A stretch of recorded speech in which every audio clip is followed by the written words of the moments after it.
بسم اللہ الرحمن الرحیم۔ گزشتہ ہفتے ہم نے حدیث کا درس شروع کیا تھا۔ ابتدائی طور پر آپ کے سامنے چند باتیں آئی تھی، میں چاہتا ہوں کہ مختصراً اس کی طرف اشارہ کر دوں تاکہ آج کی بات سمجھنے میں سہولت ہو۔ پہلی چیز میں نے ذکر کی تھی کہ حدیث کو حدیث کیوں کہا جاتا ہے۔ پھر یہ بات آئی تھی کہ علم حدیث کا موضوع کیا ہے۔ تیسری بات یہ آئی تھی کہ علم حدیث کے حصول کا مقصد کیا ہے، ہم کیوں حاصل کر رہے ہیں۔ ایک بات میں نے عرض کی تھی، علم حدیث کا حصول کا مقصد ہے الاہتداء بہدی النبی صلی اللہ علیہ وسلم، یعنی رسول اللہ صلی اللہ علیہ وسلم کی رہنمائی کے ذریعے سے رہنمائی کا حاصل کرنا۔ ایک بات آپ کے سامنے یہ بھی آئی تھی کہ جس طرح قرآن کریم حجت ہے اور اس کے احکام پر عمل کرنا، اس کی اطاعت کرنا، اس کی فرمانبرداری کرنا مسلمانوں پہ لازم ہے، اسی طرح رسول اللہ صلی اللہ علیہ وسلم کی احادیث مبارکہ بھی حجت ہے، اور آپ صلی اللہ علیہ وسلم نے جو کچھ ارشاد فرمایا، جو کچھ اپنی امت کو حکم دیا، اس پر عمل کرنا، اس کی اطاعت و فرمانبرداری کرنا بھی لازم ہوگا۔ اسی طرح آپ کے سامنے کے پڑھنے پڑھانے والوں کے لیے رسول اللہ صلی اللہ علیہ وسلم نے کیا فضیلتیں ذکر کی ہیں، اس میں بہت ساری فضیلتوں کے ساتھ ایک بات میں نے عرض کی تھی کہ رسول اللہ صلی اللہ علیہ وسلم نے حدیث کے پڑھنے پڑھانے والوں کے لیے دعا کی ہے۔ آپ صلی اللہ علیہ وسلم نے یہ دعا فرمائی کہ اللہ تعالیٰ نظر اللہ عبدا، اللہ تعالیٰ اس بندے کو سرسبز و شاداب رکھے، خوش و خرم رکھے، من سمع منا شیئا، جو آدمی مجھ سے کوئی بات کو سنتا ہے اور پھر جیسے اس نے سنا اسی طرح وہ لوگوں تک اس کو پہنچاتا ہے۔ اسی طرح میں نے ذکر کیا تھا کہ حدیث کے پڑھنے اور پڑھانے والوں کو درود پاک کے پڑھنے کا بڑا موقع ملتا ہے، اور ایک ایک حدیث میں ہر بار بلکہ کئی بار احادیث کے پڑھنے کا موقع ملتا ہے، اور رسول اللہ صلی اللہ علیہ وسلم نے ارشاد فرمایا تھا کہ کل قیامت کے دن میرے نزدیک سب سے زیادہ وہ شخص ہوگا جو مجھ پر کثرت سے درود کو پڑھا کرتا ہے۔ اسی طرح رسول اللہ صلی اللہ علیہ وسلم کی یہ حدیث بھی آپ کے سامنے آئی تھی کہ آپ صلی اللہ علیہ وسلم نے ارشاد فرمایا کہ جو آدمی امور دین سے متعلق احادیث 40 احادیث کو یاد کر لے، یعنی اس پر عمل کرے، اس کے مطابق زندگی گزارے، تو کل قیامت کے دن وہ فقیہ کی حیثیت سے یعنی علماء کے زمرے میں اٹھایا جائے گا، اور میں اس کا شفیع ہوں گا، اس کی شفاعت کرنے والا ہوں گا، اور میں اس کے ایمان کی شہادت دینے والا ہوں گا۔ یہ ساری فضائل تھے، اور میں نے عرض کیا تھا کہ انہی فضائل کی بنیاد پر صحابہ کرام نے ایک ایک حدیث کے حاصل کرنے کے لیے بہت طویل سفر کیا، بڑی مشقتیں انہوں نے اٹھائیں۔ میں نے جس موضوع پر اپنی گفتگو ختم کی تھی وہ حضرت کثیر ابن قیس کی ایک حدیث ہے جو مشکات کے اندر کتاب العلم کے فصل ثانی کی پہلی حدیث ہے کہ یہ کثیر ابن قیس بڑے مشہور عالم ہیں، تابعی ہیں، بڑے عبادت گزار شخص تھے، زاہد کے نام سے معروف تھے، مشہور تھے۔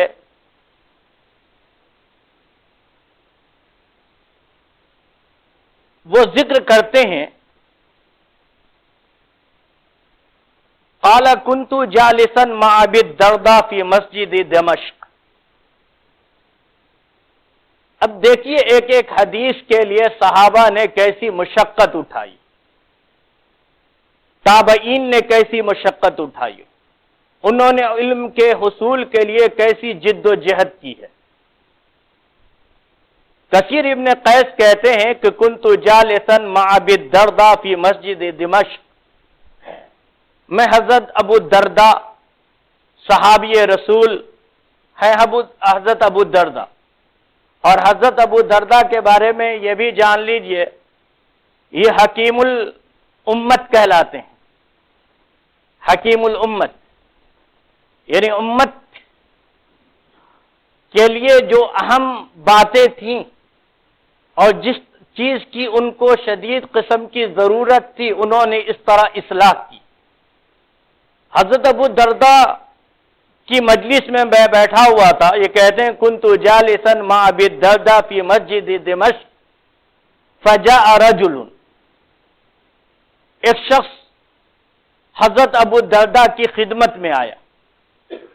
اور اس نے کہا فقال یا ابا الدرداء انی جئت من مدینۃ الرسول صلی اللہ علیہ وسلم لحدیث بلغنی انک حدثتہ عن رسول اللہ صلی اللہ علیہ وسلم۔ اس آنے والے شخص نے حضرت ابو الدرداء سے کہا کہ ابو الدرداء میں رسول اللہ صلی اللہ علیہ وسلم کے شہر مبارک سے یعنی مدینے سے ایک حدیث کے سننے کے لیے آپ کے پاس آیا ہوں، مجھے یہ خبر پہنچی ہے کہ آپ رسول اللہ صلی اللہ علیہ وسلم سے اس حدیث کو بیان فرماتے ہیں۔ ما جیت لحاجت، اور اس کے علاوہ میری کوئی اور ضرورت نہیں، کوئی اور مقصد نہیں۔ یعنی میں نے گزشتہ ہفتے بھی اس کو ذکر کیا تھا کہ آج کے جیسا سفر نہیں تھا۔ آج سفروں کی جو سہولتیں ہیں، آمد و رفت کے لیے جو وسائل ہیں، وہ وسائل اس دور میں نہیں تھے، اور لوگ مہینوں کا سفر کر کے ایک شہر سے دوسرے شہر کو پہنچا کرتے تھے، کہاں مدینہ اور کہاں ملک شام کا شہر دمشق، اور وہ یہاں سے وہاں تک جا رہے ہیں، اور جانے کا مقصد کوئی تجارت نہیں ہے، کسی رشتہ دار سے ملاقات نہیں ہے، کوئی اور دوسرا مقصد نہیں ہے، محض ایک حدیث کے سننے کے لیے وہ حضرت ابو الدرداء رضی اللہ عنہ تک پہنچے۔ ممکن ہے، میں نے یہ بھی بات آپ سے ذکر کی تھی کہ ممکن ہے کہ انہوں نے، وہ جو صاحب آئے وہ انہوں نے کسی اور راوی سے اس حدیث کو اجمالاً سنا ہوگا، انہوں نے یہ چاہا کہ تفصیلاً یہ حدیث کو حضرت ابو الدرداء سے، جو کہ خود رسول اللہ صلی اللہ علیہ وسلم سے روایت کرتے ہیں، ان سے سن لیں۔ یا یہ بھی ہو سکتا ہے کہ انہوں نے اس حدیث کو تفصیلاً سنا ہوگا، لیکن ان کی خواہش یہ ہوئی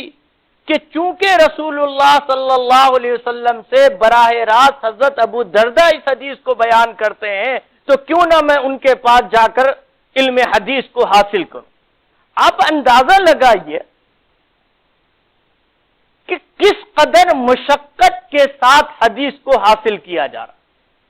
کیسی تکلیف برداشت کر کے، کیسی مشقتیں اٹھا کر حدیث کو حاصل کیا جا رہا۔ چنانچہ وہ کہتے ہیں ما جیت لحاجت، اس ایک حدیث کے علاوہ، حدیث کے سننے کے علاوہ اور کوئی میرا مقصد آنے کا نہیں ہے۔ قال فإني سمعت رسول اللہ صلی اللہ علیہ وسلم یقول،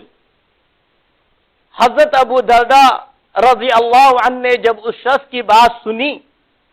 تو فرمایا کہ میں نے رسول اللہ صلی اللہ علیہ وسلم سے یہ کہتے ہوئے سنا ہے۔ اب انہوں نے آگے حدیث بیان کی۔ ممکن ہے کہ وہ جو صاحب آئے تھے انہوں نے اسی حدیث کے بارے میں حضرت ابو الدرداء سے سوال کیا ہو، یہی وہ حدیث تھی جس کے سننے کے لیے حضرت ابو الدرداء کے پاس آئے۔ یہ بھی ممکن ہے کہ وہ تو کسی اور حدیث کے سننے کے لیے آئے ہوں، لیکن حضرت ابو درداء نے یہ سوچا کہ جب یہ صاحب مہینوں کا سفر اٹھا کر یہاں حدیث کے سننے کے لیے آئے ہیں، مشقت برداشت کی ہے، تکلیف برداشت کی ہے، تو پہلے میں ان کو ایک حدیث سنا دوں جس میں علم کے حصول کے لیے جو سفر کیا جاتا ہے، جو مشقتیں اٹھائی جاتی ہیں، جو تکلیفیں برداشت کی جاتی ہیں، اس پر کیا اجر و ثواب ہے۔ یہ اس حدیث کو سن کر اور اس کی فضیلت کو جان کر یہ جو جسمانی مشقت ہے اس کا احساس کم ہو جائے گا۔ میں جان بوجھ کر آپ حضرات کے سامنے اس حدیث کو یہاں پہ ذکر کر رہا ہوں، اس لیے ذکر کر رہا ہوں کہ آپ حضرات بھی اسی زمرے میں آتے ہیں۔ آپ نے اپنے قیمتی اوقات کو ترک کیا، اپنی مصروفیات کو چھوڑا، اپنے بہت سارے کام کو ترک کر کے تج کر کے آپ تشریف لائے، اور آپ کا مقصود حدیث مبارکہ کا سننا ہے۔ اب حدیث کے پڑھنے پڑھانے والوں کے لیے، حدیث کے علم کے حاصل کرنے والوں کے لیے کیا فضیلت ہے؟ فرماتے ہیں رسول اللہ صلی اللہ علیہ وسلم نے فرمایا، من سلک طریقا یطلب فیہ علما سلک اللہ بہ طریقا من طرق الجنہ۔ رسول اللہ صلی اللہ علیہ وسلم نے ارشاد فرمایا، جو شخص کسی راستے پہ چلے گا جس کے ذریعے سے اس کا مطلوب، اس کا مقصود علم کا حصول ہو، علم سے مراد علم دین ہے یہاں۔ من سلک طریقا یطلب فیہ علما سلک اللہ بہ طریقا من طرق الجنہ، کہ جو آدمی کسی راستے پہ چلے گا اور اس راستے پہ چلنے سے اس کا مقصود، اس کا مطلوب علم کا حصول ہو، تو اللہ تعالیٰ اس کو جنت کے راستے پر چلائیں گے۔ آپ پوچھیں گے کیسے جنت کا راستہ؟ دیکھیے، جب ایک آدمی علم کے حصول میں لگتا ہے تو آہستہ آہستہ اللہ تعالیٰ اس کے اندر عمل کا بھی جذبہ پیدا فرما دیتے۔ جیسے جیسے علم میں آگے بڑھتا چلا جاتا ہے، اللہ تعالیٰ اس کے اندر عمل کا دائیا بھی پیدا کرتے چلے جاتے ہیں، اور یہ علم اور پھر اس کے بعد عمل کا جذبہ، عمل کا دائیا پیدا ہو جانا، یہ عمل انسان کو علم کے ساتھ اگر عمل ہو تو یہ انسان جنت میں داخلے کا مستحق بن جاتا ہے۔ پھر آگے فرمایا، وَإِنَّ الْمَلَائِكَةَ لَتَضِعُ أَجْنِحَتَهَا رِضًا لِطَالِبِ الْعِلْمِ، اور فرشتے طالب علم کے عمل سے خوش ہو کر اس کے لیے اپنے پر کو بچھاتے ہیں۔ اب اس کا کیا مطلب ہے؟ جب کوئی آدمی علم دین کے حاصل کرنے میں اپنے آپ کو لگاتا ہے اور مقصود عمل بھی ہے، تو اس کے اس جذبے سے، اس کی اس نیت سے، اس کے اس عمل سے گویا اللہ تعالی راضی ہوتے ہیں، خوش ہوتے ہیں، اور اللہ کے جو کارندے ہیں، فرشتے ہیں، گویا یہ اس کا استقبال کرتے ہیں۔ جیسے آپ کے یہاں کوئی اونچے درجے کا شخص آتا ہے، کوئی اعلیٰ عہدے پر فائز شخص آتا ہے، تو آپ اس کے لیے ریڈ کارپٹ بچھاتے ہیں اور اس کا آپ استقبال کرتے ہیں۔ تو یہ جو لوگ ہیں جو علم کو حاصل کرتے ہیں، علم دین کو، احادیث نبوی کو، قرآن کریم کو، علم شریعت کو، اور اس کے حصول کے ذریعے سے ان کا مقصود اللہ کے احکام پر عمل کرنا اور اللہ کی رضا کو حاصل کرنا، یہ جذبہ، یہ نیت اللہ کے نزدیک اس قدر محمود ہے، مطلوب ہے، پسندیدہ ہے کہ اللہ کے فرشتے اس کے لیے اپنے پروں کو بچھاتے ہیں، یعنی اس کا استقبال کرتے ہیں۔ حضرات محدثین نے یہ بھی نقل کیا کہ اس جملے کا یہ بھی مطلب یہ ہے کہ اللہ تعالیٰ ایسے بندوں کی اپنے فرشتوں کے ذریعے سے مدد فرماتے ہیں، اس کا تعاون فرماتے ہیں، اس کی ساری ضروریات کی تکمیل کرتے ہیں، اس کو اس راہ میں آنے والے مشکلات سے یہ فرشتے حفاظت کرتے ہیں، اس کی معاونت کرتے ہیں، یہ سب ہے کہ ان الملائکۃ لتضع اجنحتھا لطالب العلم رضم بما یصنع، کہ حضرات ملائکہ طلبہ کے لیے، طالب علم کے لیے اپنے پروں کو بچھاتے ہیں اس کے عمل سے خوش ہو کر۔ پھر فرمایا وَإِنَّ الْعَالِمَ يَسْتَغْفِرُ لَهُ مَنْ فِي السَّمَاوَاتِ وَمَنْ فِي الْأَرْضِ، عالم جو ہیں ان کے لیے آسمان اور زمین میں جو کچھ ہے سب کے سب چیزیں استغفار کرتی ہیں۔ وَإِنَّ الْعَالِمَ يَسْتَغْفِرُ لَهُ مَنْ فِي السَّمَاوَاتِ وَمَنْ فِي الْأَرْضِ، اور عالم جو ہیں، یہ عالم یہی علم حدیث کے حاصل کرنے والے، علم قرآن کے حاصل کرنے والے جو اس راہ میں لگتے ہیں، اس علم کو حاصل کرنا چاہتے ہیں، تو ان کے لیے اللہ کے فرمایا کہ یستغفر له من فی السماوات ومن فی الارض، آسمان و زمین میں جو کچھ ہے یعنی جتنی سارے مخلوقات ہیں، یہ ساری کے ساری مخلوقات اس کے لیے دعائے رحمت کرتی ہیں۔ والحیتان فی جوف الماء، آپ صلی اللہ علیہ وسلم فرماتے ہیں اور مچھلیاں بھی پانی کے اندر اس کے لیے دعائے مغفرت کرتی،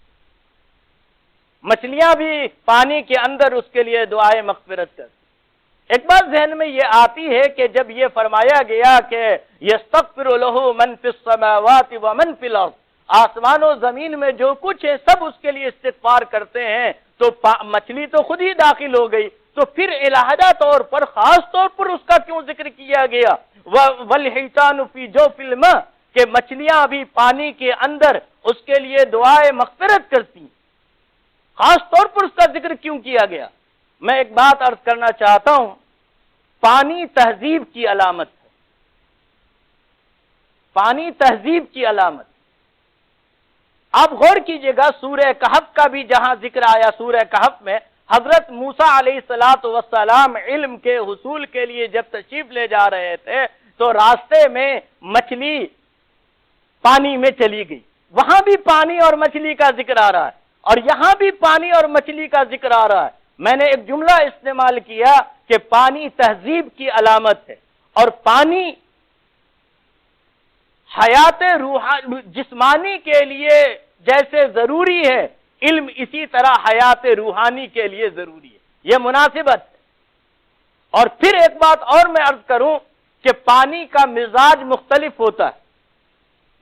کہیں میٹھا، کہیں کھارا، کہیں نمکین، کہیں بہت زیادہ کھارا، کہیں صاف ستھرا، کہیں گدلا، یہ مختلف قسم کے پانی، انسانی طبیعتیں اور مزاج بھی اسی طرح ہوتی ہیں کہ کوئی آدمی با اخلاق عمدہ اس کی صحبت میں بیٹھے تو انسان کے دل پر اس کا اثر ہوتا ہے، اس کی نورانیت کے دل پر اس کے اثر ہوتا ہے، اور بعض لوگوں کی زبان ایسی ترش اور ایسی سخت کہ انسان تھوڑی دیر بیٹھے تو ذہنی طور پر پریشان ہو جاتا ہے۔ بعض لوگوں کی طبیعتیں نرم ہوتی ہیں، بعض لوگوں کی طبیعتیں سخت ہوتی ہیں، تو جیسے پانی کے مختلف مزاج ہیں اور اس کے مختلف حالات ہیں، اسی طرح انسانوں کے مزاج اور عادات بھی مختلف ہوا کرتے ہیں۔ تو اللہ تعالیٰ نے عمومی طور پر حدیث میں، قرآن کریم میں آپ دیکھیں گے کہ جہاں علم کا تذکرہ آتا ہے وہاں پانی کا تذکرہ آتا ہے۔ میں نے ذکر کیا پانی حیات جسمانی کے لیے، یعنی کوئی بھی جاندار پانی کے بغیر زندہ نہیں رہ سکتا، اسی طرح روح کی زندگی کے لیے علم بہت ضروری ہے، علم کے بغیر روح باقی نہیں رہتی۔ اور پانی کو میں نے کہا تہذیب کی علامت ہے، اس کا مطلب یہ تھا، مقصود یہ تھا کہ دیکھیے کہ پانی آپ جو لوگ استعمال کرتے ہیں، کپڑے دھونا، نہانا، استنجے کے لیے استعمال کرنا مختلف، وہ مہذب ہی کہلائیں گے۔ جو لوگ ان چیزوں گندے میلے کچیلے رہتے ہیں، کپڑے گندے رہتے ہیں، نہ نہاتے ہیں نہ دھوتے ہیں، ظاہر سی بات ہے کہ ان کو مہذب نہیں کہا جائے گا۔ تو پانی تہذیب کی علامتیں ہوا کرتی ہیں۔ بہرحال تو والحیتان فی جوف الماء، پھر فرمایا وَإِنَّ فَضْلَ الْعَالِمِ عَلَى الْعَابِدِ كَفَضْلِ الْقَمَرِ لَيْلَةَ الْبَدْرِ عَلَى صَائِرِ الْكَوَاكِبِ۔ رسول اللہ صلی اللہ علیہ وسلم نے ارشاد فرمایا کہ اور عالم کی فضیلت عابد کے اوپر ایسی ہے جیسے 14ویں رات کے چاند کی فضیلت تمام ستاروں کے اوپر۔ عالم کی فضیلت عابد کے اوپر ایسی ہے جیسے 14ویں رات کی فضیلت تمام ستاروں کے اوپر، 14ویں رات کے چاند کی فضیلت تمام ستاروں کے اوپر۔ اب عالم سے مراد وہ عالم ہے جو عالم باعمل ہو، علم حاصل کیا اور اپنے علم کے مطابق وہ زندگی گزارتا ہے، اور عابد سے مراد وہ شخص ہے جس نے علم حاصل کیا لیکن اپنے سارے اوقات کو محض اپنی عبادت میں گزارتا ہے، اور وہ لوگوں کی اصلاح، لوگوں کی تعلیم، لوگوں کی دوسری ان تدریس وغیرہ اس کی طرف توجہ نہیں کرتا۔ تو ایک دونوں علم حاصل کیا دونوں نے، لیکن عابد ہے کہ اس کی عبادت کا فائدہ خود اس کی اپنی ذات کو ہے، اور عالم چونکہ اس نے علم حاصل کیا اور علم حاصل کرنے کے بعد فرائض و واجبات اور سنن مؤکدات وغیرہ کو ادا کرتا ہے، حلال و حرام کی تمیز رکھتا ہے، اور اسی کے ساتھ وہ اپنی ذات سے بہت سارے انسانوں کو فائدہ پہنچاتا ہے، وہ لوگوں کو احکام شریعت بتلاتا ہے، اپنی اصلاح کے ساتھ لوگوں کی بھی اصلاح کا طالب ہے۔ تو اب ظاہر سی بات ہے عابد کے عبادت کا اثر خود اس کی ذات کو ہو رہا ہے، لیکن عالم کے علم کا اثر دوسرے بہت سارے انسانوں پہ ہو رہا ہے۔ تو جیسے ستارے ہیں ان کی روشنی ہلکی سی ہوتی ہے، اور چاند 14ویں رات کے چاند سے بہت سارے مسافر راہ پاتے ہیں اور اس میں سے استفادہ کرتے ہیں، تو رسول اللہ صلی اللہ علیہ وسلم نے فرمایا اسی لیے وَفَضْلُ الْعَالِمِ عَلَى الْعَابِدِ، اور عالم کی فضیلت عابد پر ایسی ہے کَفَضْلِ الْقَمَرِ لَيْلَةَ الْبَدْرِ، جیسے 14ویں رات کے چاند کی فضیلت تمام ستاروں کے اوپر۔ وَإِنَّ الْعُلَمَاءَ وَرَثَةُ الْأَنْبِيَاءِ، آپ صلی اللہ علیہ وسلم نے فرمایا کہ علماء انبیاء کے وارث، علماء انبیاء کے وارث، یعنی انبیاء کی ایک وراثت ہے علم، اور انبیاء علیہ السلام نے جو علم عطا کیا حضرات علماء اس علم کو حاصل کرتے ہیں، جو حدیثیں پڑھتے ہیں، قرآن پڑھتے ہیں، احکام شریعت کو جانتے ہیں۔ تو یہ انبیاء نے جو وراثت دیا، علماء اس وراثت کو لیتے ہیں۔ ان العلماء ورثۃ الانبیاء، میں ایک بات اور بھی یہاں پہ کہتا ہوں کہ انبیاء کی وراثت صرف علم نہیں ہے، بلکہ انبیاء علیہ السلام کی وراثت وہ درد بھی ہے جو حضرات انبیاء علیہ السلام کے اندر تھا۔ یعنی اس علم کے حاصل کرنے والوں کو چاہیے کہ جیسے انبیاء اپنی امت کے لیے درد مند ہوا کرتے تھے، فکر مند ہوا کرتے تھے، وہ چاہتے تھے کہ میری امت اصلاح حاصل کرے، وہ صحیح راہ پہ چلے، وہ غلط راستے سے بچ جائے۔ اسی طریقے سے علم دین کے حاصل کرنے والوں کو چاہیے کہ اپنے اطراف کے لوگوں کے لیے وہ فکر مند ہوں، وہ ان کی اصلاح کی فکر کریں، وہ ان کو صحیح اخلاق، صحیح اطوار، صحیح طور طریقہ کو پر لانے کی کوشش کریں، ان کے سیرت کو، ان کے کردار کو بہتر بنانے کی کوشش کریں۔ یہ ہے درد انبیاء، انبیاء علیہ السلام کا درد۔ تو ان العلماء ورثۃ الانبیاء، فرمایا کہ علماء انبیاء کے وارث ہیں۔ وان الانبیاء لم یورثوا دینارا ولا درہما، اور انبیاء درہم اور دینار نہیں چھوڑ کر جاتے۔ وانما ورثوا العلم، وہ تو علم چھوڑ کر جاتے ہیں۔ پھر فرمایا فمن اخذہ اخذ بحظ وافر، یہ آپ سمجھیے گا، فمن اخذہ اخذ بحظ وافر، جس نے اس علم کو حاصل کیا، انبیاء کی اس وراثت کو حاصل کیا، تو اس نے خیر کثیر کو حاصل کیا۔ آپ حضرات جو یہاں تشریف لائے ہیں اور آپ حضرات جو اپنے وقت کو دے رہے ہیں اور یہاں پڑھ رہے ہیں، یہ معمولی دولت آپ کو نہیں مل رہی ہے اور معمولی نعمت آپ کو حاصل نہیں ہو رہی ہے، یہ وہ چیز ہے جو خیر کثیر رسول اللہ صلی اللہ علیہ وسلم نے ارشاد فرمایا، اور اس کے ذریعے سے نہ صرف آپ کو علم حاصل ہوگا اور آپ حدیثیں جانیں گے اور اجر و ثواب کے مستحق ہوں گے، جنت کی راہ آپ کے لیے آسان ہوگی، بلکہ اس علم کے ذریعے سے آپ کے کردار میں، آپ کے اخلاق میں، آپ کے اطوار میں، آپ کے طور طریقہ میں، آپ کی انسانیت کے ساتھ سلوک میں، آپ کے اپنے بیوی بچوں کے ساتھ رویے میں، یہ سارے آپ کو اپنے متعلقین کے ساتھ طور و طریقے میں، رویے میں، سلوک میں بالکل تبدیلی پیدا ہوگی۔ انشاءاللہ وہ تبدیلیاں آئیں گی۔ اسی طرح ایک اور حدیث آپ اس سلسلے کے دیکھیے، رسول اللہ صلی اللہ علیہ وسلم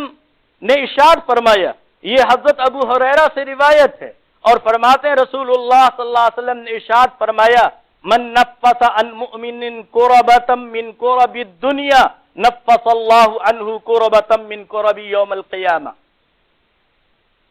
رسول اللہ صلی اللہ علیہ وسلم نے ارشاد فرمایا، جو آدمی کسی مسلمان سے دنیا کی مشقت اور مصیبتوں اور تکلیفوں کو دور کرے گا، اللہ تعالی کل قیامت کے دن وہاں کی تکلیف اور سختیوں کو اس سے دور فرما دیں گے۔ نفس اللہ عنہ کربۃ من کرب یوم القیامہ، یعنی اگر آپ یہ چاہتے ہیں کہ اللہ تعالیٰ کل قیامت کے دن آنے والی سختیوں کو آپ سے دور کر دے، اور آپ یہ چاہتے ہیں کہ کل آنے والے دن اللہ تعالیٰ آپ سے پریشانیوں کو دور فرما دے، تو اگر آپ دنیا میں اپنے اطراف رہنے والے لوگوں میں کسی کو دیکھیں کہ وہ دنیاوی الجھن میں، پریشانیوں میں، تکالیف میں مبتلا ہے، اور آپ کے اندر استطاعت ہے کہ آپ اس کو دور کر سکتے ہیں، تو آپ اس کو دور کر دیجئے۔ یہ رسول اللہ صلی اللہ علیہ وسلم نے آپ کو پیغام دیا۔ آپ صلی اللہ علیہ وسلم نے فرمایا، وَمَنْ يَسَّرَ عَلَى مُعْسِرٍ يَسَّرَ اللَّهُ عَلَيْهِ فِي الدُّنْيَا وَالْآخِرَةِ، اور جو آدمی کسی تنگ دست کے ساتھ آسانی کا معاملہ کرے گا، اللہ تعالیٰ اس کے ساتھ دنیا اور آخرت میں آسانی کا معاملہ کریں گے۔ یعنی اگر آپ یہ چاہتے ہیں کہ کل قیامت کے دن آپ کے ساتھ آسانی کا برتاؤ کیا جائے، آپ کے حساب و کتاب میں تخفیف کر دی جائے، ہلکا کر دیا جائے، آپ کو دائنے ہاتھ میں نام اعمال دے دیا جائے، آپ سے زیادہ مناقشہ نہ ہو، زیادہ سوال نہ ہو، ایک ایک عمل کے بارے میں نہ پوچھا جائے، تو آپ کے لیے یہاں پہ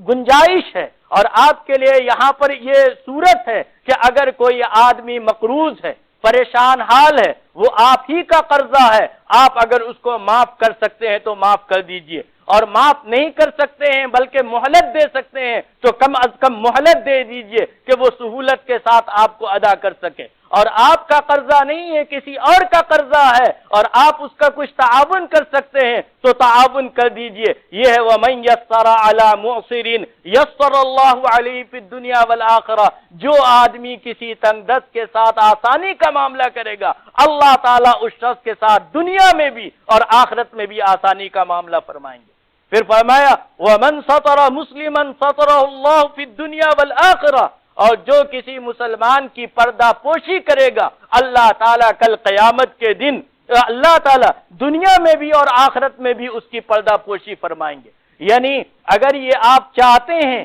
کہ کل قیامت کے دن انسانیت کے سامنے آپ کے عیوب کو ظاہر نہ کیا جائے، اور آپ کی